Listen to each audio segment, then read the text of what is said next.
Muito bom dia a todos e todas. Mais uma reflexão atemporal. Hoje quero falar alguma coisa relativo ao final do ano. Época dos balanços, né? Balanços financeiros, balanço das nossas intenções, daquilo que fizemos, a quem ou além daquilo que intencionamos.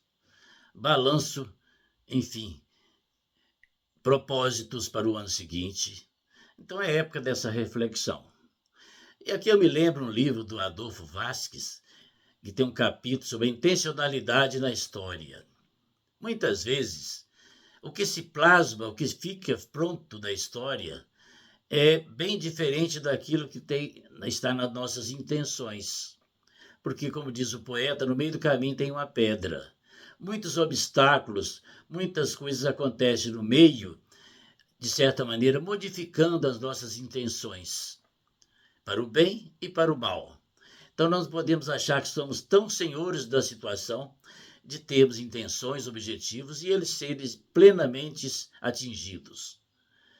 Isso nos leva a indignar com muita coisa na vida que anda acontecendo e também a agradecer por que as coisas estão do jeito que estão para nós, né?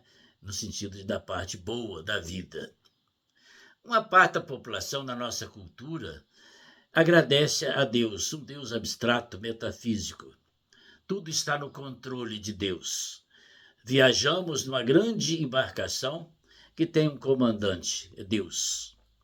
E o agradecimento fica ali. Se isso não acontece, muitas vezes vem a raiva de Deus, né? Porque acaba vindo, né? Por que não afastou esse cálice de mim? Meu pai, por que me abandonaste? São as duas palavras que Jesus disse na cruz. Então, colocar isto num Deus metafísico, colocar isso que Deus está tudo no controle, de certa maneira nos dispensa de agirmos. Para muita gente é assim. Deixa que as coisas aconteçam, né, do jeito que Deus quer. Não cai uma folha da árvore sem Deus querer. A outra parte vai na direção oposta. Já não tem Deus, já aboliu qualquer situação além humana e fica sem ter a quem agradecer. Fica viajando numa nave sem comandante, ao sabor dos ventos, que também é uma posição muito triste, né? As coisas, nós não estamos abandonados no mundo.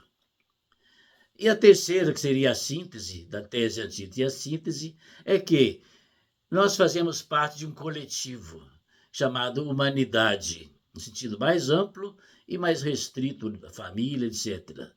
Nós temos que agradecer a colaboração, a intercessão nas nossas ações, na nossa vida, desse coletivo do qual somos parte. O coletivo não é outra coisa senão um pedaço de nós, e nós somos um pedaço desse coletivo. Então, que a gente possa sempre não perder de vista o agradecimento concreto às pessoas, às circunstâncias próximas ou mais distantes, que fazem com que nossa vida seja o que vai sendo. Não somos tão senhores da situação. Vem falando isso aqui, a ideia de livre-arbítrio, de consciência é importante, mas não é tão absoluta. Muita coisa acontece à revelia da nossa consciência, lá do inconsciente, falando psicanaliticamente, e relativizando, portanto, a ideia de livre-arbítrio. Não somos tão senhores da vida como pensamos. Temos que ter essa humildade e reconhecer que o nosso pertencimento ao mundo, ao coletivo, não nos dá o direito de sermos tão senhores da vida, nos acharmos tão donos da situação. Essa situação é que eu trago aqui, essa questão, para a gente refletir sobre o nosso pertencimento à humanidade, onde temos a nossa vida, de onde tudo se origina e que tudo continua. A ideia de um homem individual totalmente abstrato só existe no nosso pensamento. É apenas pensamento, não existe. Todos nós estamos inseridos no coletivo, na humanidade. O que acontece com a humanidade nos atinge de tal maneira que não podemos imaginarmos sozinhos, nem abandonados, nem mesmo.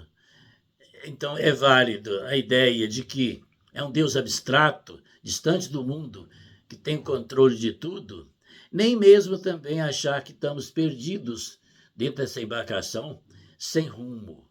Não é em uma situação e outra. Estamos nessa embarcação, viajando na vida, num coletivo, naquilo chamado humanidade. É preciso que a gente pense nisto.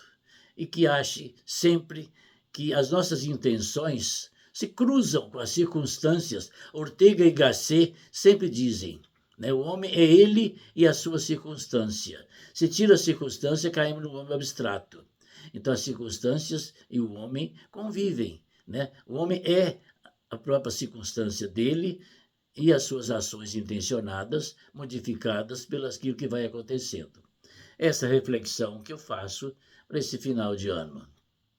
Muito obrigado a todos. Tenhamos um bom dia.